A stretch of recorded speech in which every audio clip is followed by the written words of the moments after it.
Welcome to another episode of the Thoughts with Lakshman podcast. My name is Lakshman Sybil, and I'm a junior at the Edgemont Junior Senior High School.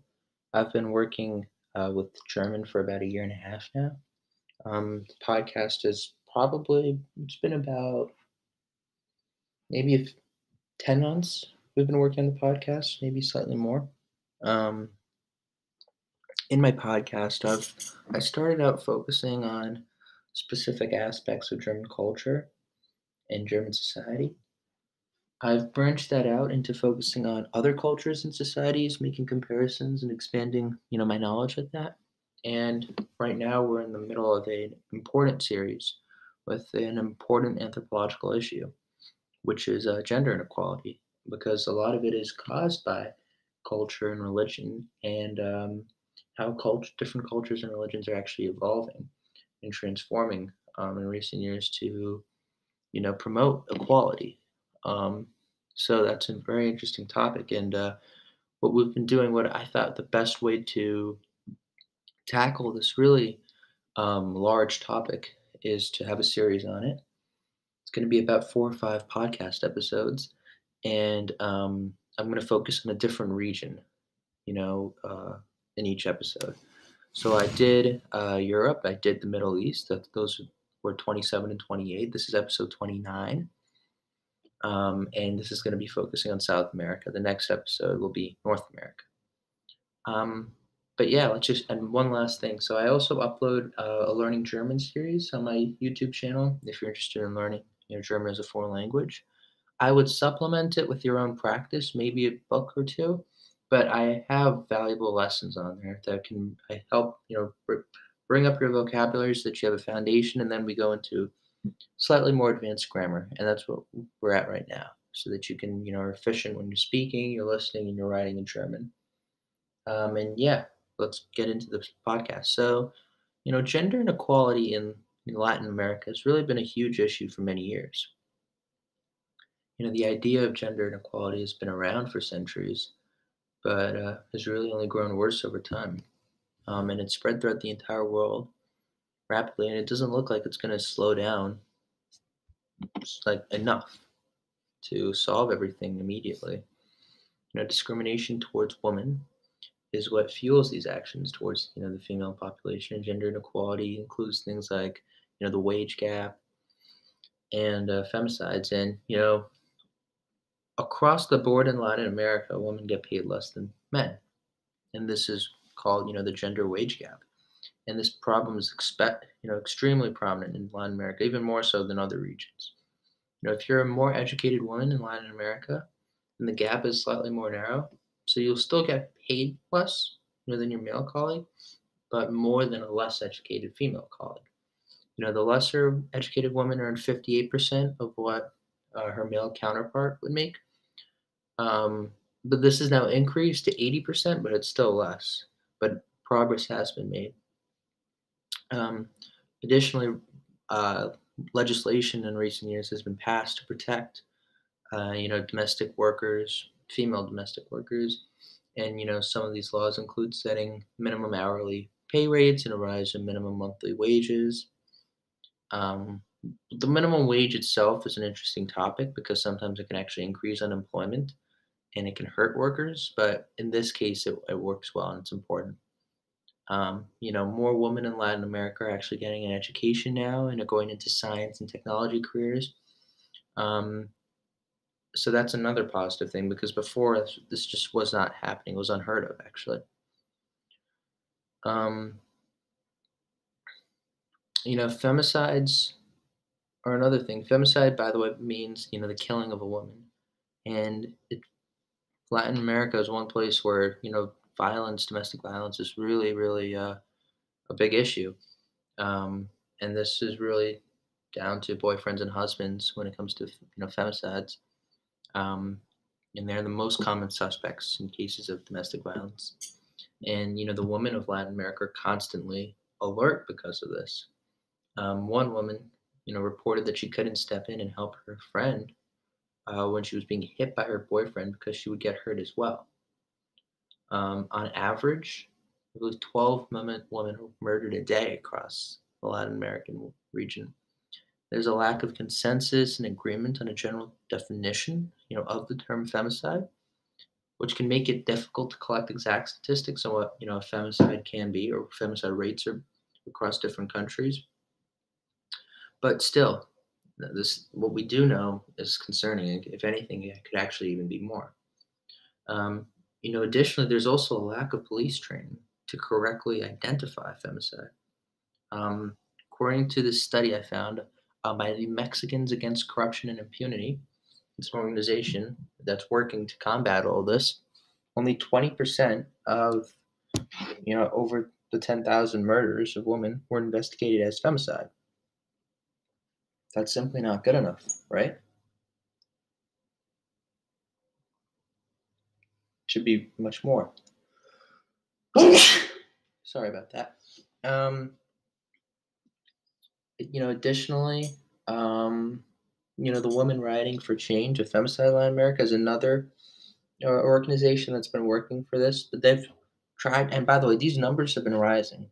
I know 20% might seem really low, and it is really low. It was even worse before. And thanks to these organizations, some of these issues are starting to become more mainstream, and more progress is being made, even though not enough progress is being made.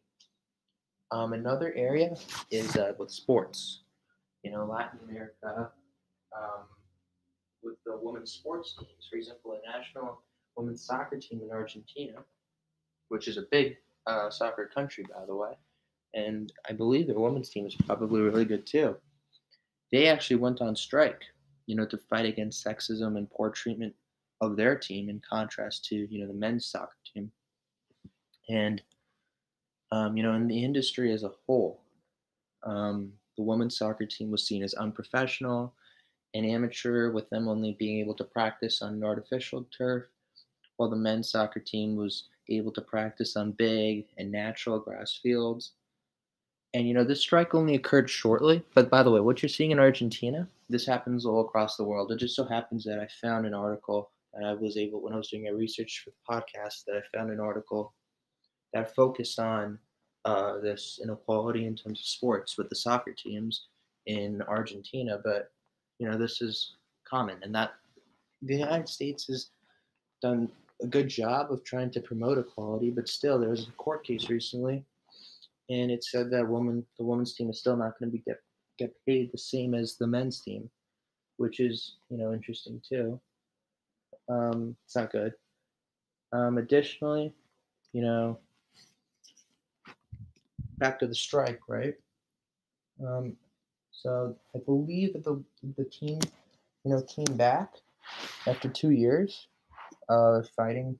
They basically dropped it um, because the Argentinian Football Association, um, they did not value equality for women as a very high priority, and the women's soccer team decided to fight for equality. They tried to take action. They wrote a letter to Ricardo Pineda, who is the president of the Committee on Women's Football, explaining their issues. In the past, also, by the way, the Argentinian Football Association paid approximately $10 to players. And when they returned from their protest, they were paid even lower. The women decided to strike and bring attention, to the neglect and unfair treatment of their team, especially compared to the men's team, where you have players like Lionel Messi who make over $100 million a year. Some of that's through sponsorship. He makes, I believe, a $70 or $80 million salary, and the rest is through sponsorships and other stuff. But I mean, that's incredible, right? You've got the women's team are being paid about $8.50, and the men's team, you got a guy being paid $70 million. That's a salary. He's making even more than that. The women decided to strike, and they tried to bring attention to the neglect and unfair treatment of the team. And the team's letter and strike actually caught attention to the media, and the media actually brought the unfair treatment to everyone's attention. And by showing their hotel when traveling. Like, well, they didn't even have a hotel when traveling, actually. Their poor quality fields, their locker rooms and clothing. That was enough, to get people to see their problems and start sympathizing with them. Um, and now we're seeing more progress with that, thanks to the media, thanks to people's hearts, and they're seeing what's going on, and to put pressure on the association to step up their act. Um, from the very beginning of the 1800s, also to becoming, professional in the 1930s and 1980s, women have consistently been left out and treated poorly in terms of soccer. In recent times, the majority of South America's women's teams, includes Argentina, have dropped out of FIFA rankings due to lack of attention, and federations exclusively dedicate all their resources to men's football in the country. The women's soccer team in Argentina against unfair treatment, there was no doubt that women are treated less or treated as lesser than men.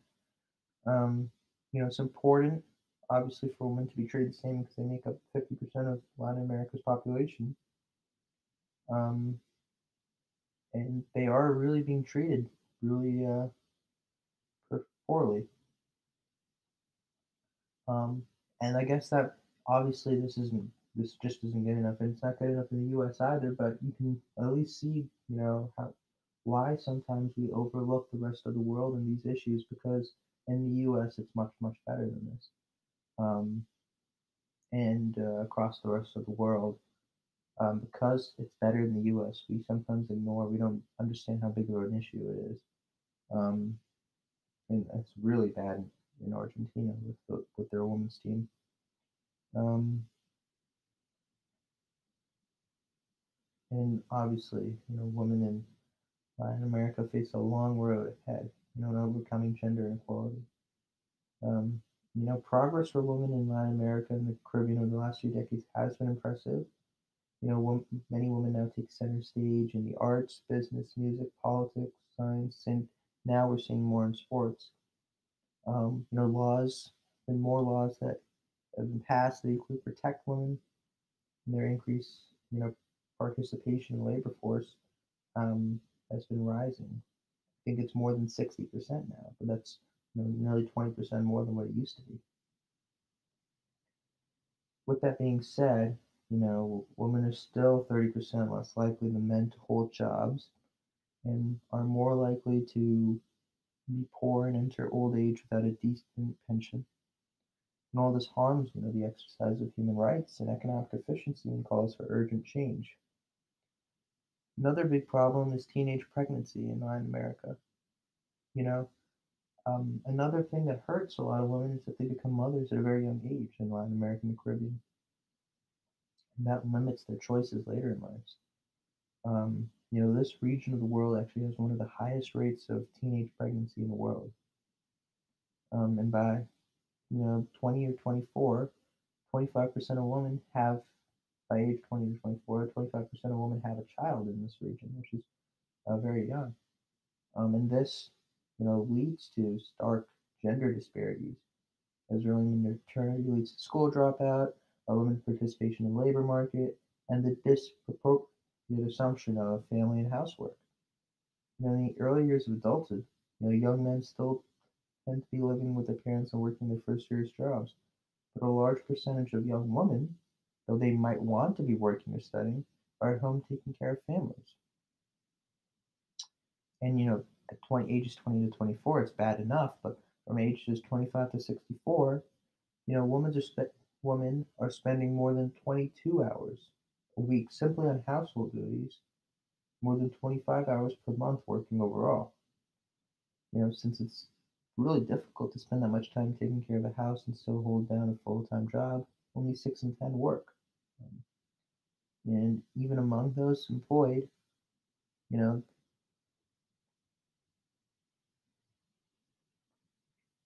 even among those employed, not all women are working full time. When you talk about the 60% that are actually in the workforce, well, 27% of that 60%, well, 27% overall are working part-time jobs, which basically is around 50% of the women that are actually working are working part-time. So that's another thing. Um, and that's compared to only 13% of men who work part-time. Also, over their lifespans, women not only make less money, but they also have fewer employment benefits than men. The welfare system in this region is based on labor market participation, and that leaves women vulnerable, basically every phase of life, especially when they're older. These low earnings and benefits give women less bargaining power in the household. And this plays into, the region's high rates of domestic violence. So it's really a vicious cycle, what's going on here. Because we've got a lot of, first of all, high teenage rates of pregnancy. So that prevents them from participating in the labor market, from studying, from getting a job. They have to spend a lot of time. And if they are able to manage it, which is very impressive, they can't, very difficult for them to work full time. So half of women that are working part time, and their other time spent taking care of their family, raising their children. And because of this, they're not making as much money, right? They're not working as much. Their benefits are less, and that gives them less power in the household. And then that is compounded with the high rates of domestic violence. And they can't really. It's difficult for women to get divorces because they haven't worked, because they don't have the same benefits as men who because the welfare system is based upon labor participation. It's a very difficult situation where they're almost stuck. They can't do anything. They don't have freedom to move on, to improve themselves. So it's a really unfortunate and sad situation.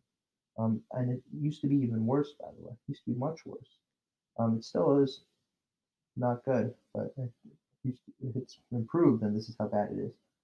And this truly, untenable situation really reflects, this biological, cultural, and economic phenomena.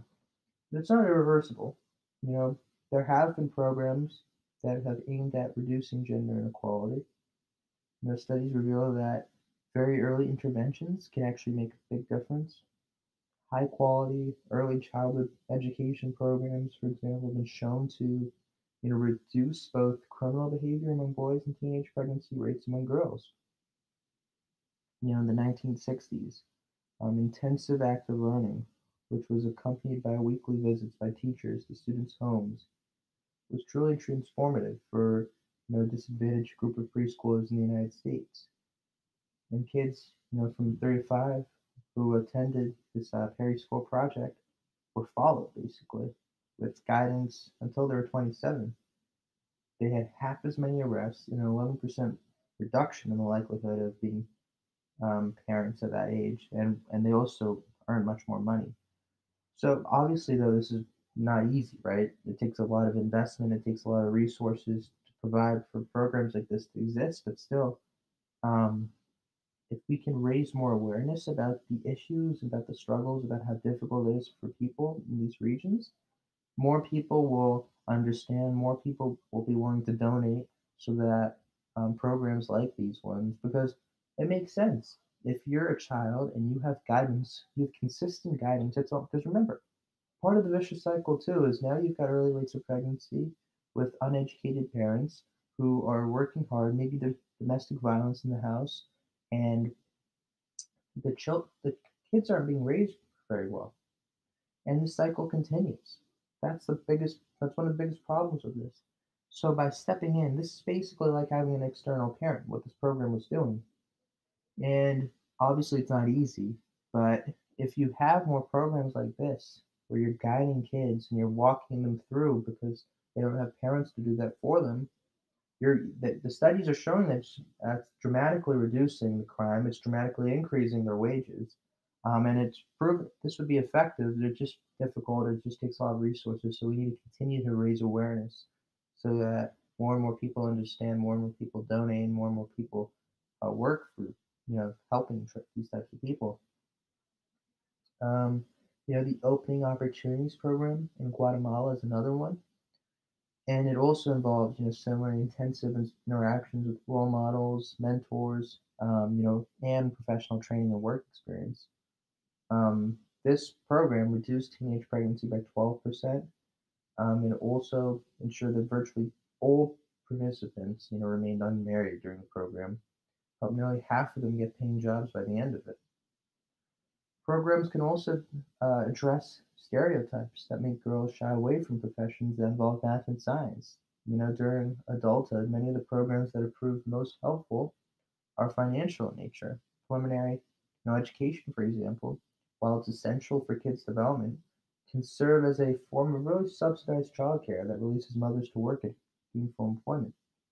And subsidies can be given to firms that hire economically vulnerable women, you know, and the Bonus for Women's Work program in Chile has slightly increased, the vulnerable women's employment rate. CCT programs, which are conditional cash transfer programs, can also help mothers start businesses, enter the labor market, and find a firmer economic footing. But there still is, right, the need for more policies and a shift in cultural norms. At every stage of the life cycle, programs exist to enable women to achieve formal recognition for their work and improve their well-being. Ultimately, though, none of these programs in and of themselves are truly going to overcome gender inequality or its impacts on opportunity and poverty, nor will they prevent many women from reaching, old age, depend on, you know, limited pensions, if they are available to them, to achieve, some sort of measure of financial stability. And the solutions must really truly combine policy approaches, but they also must involve changes in attitude and cultural norms that, hold that men should be free, that those cultural norms that hold that men should really be that are dominant over everything. And when half the population is faced with wage discrimination, the development of any country suffers. And the wage gap between women and men in Latin America is really alarming. And there was actually a report released by several United Nations agencies that focused on, the woman. This is pretty recent, by the way. Focused on the woman's wage gap and other labor issues. And their research was pretty eye opening. Like I said earlier, it's a big deal what's going on, and the numbers aren't good. The stats never lie, first of all, and the stats are showing that there is a massive difference. And it's not like you could say, oh, well, what if there's an uneducated woman and an educated male? No, these stats are looking at, the same comparison. A woman with the same qualifications as a male, and the woman's getting paid substantially less. That's why it's a problem. Um, so that's the thing. And also, by the way, for a woman to get educated in the first place, it's a lot more difficult because they don't have those opportunities available for them. Also with families, a lot of the times because of cultural norms, if the family can afford to send one, of their children, one of their kids to school, to college, they'll often send a male because he's a male, even if they have a girl also, and she's denied that opportunity. And that's another thing that plays a role, those cultural norms. But while women's economic status truly varies from country to country, um, there there is tremendous um, gender inequality in Latin America. Um, and really, the solution is more programs, more awareness, more investment into these programs that give opportunities to people because these programs have worked. Well, the stats never lie, and these programs have worked. Um, but we're still at the beginning stages with this. And where we're at right now isn't good enough. And we've from across all these countries so far, by the way, or regions, should I say, that we've looked at so far, there's been truly tremendous progress from 1990 to 2020. It'll be very interesting to see what happens from 2020 to 2050 because that should, really should exponentiate. Because now there is more awareness. We have technology now that allows us to see more stuff, right? People weren't able to see stuff back in the day very easily. Now you can easily see everything. So the technology also plays a big role in it, and there should be more progress in the future. But that's it really for the podcast. Thank you for listening. I hope you found this interesting. It's an eye-opening topic. Um, and yeah, goodbye.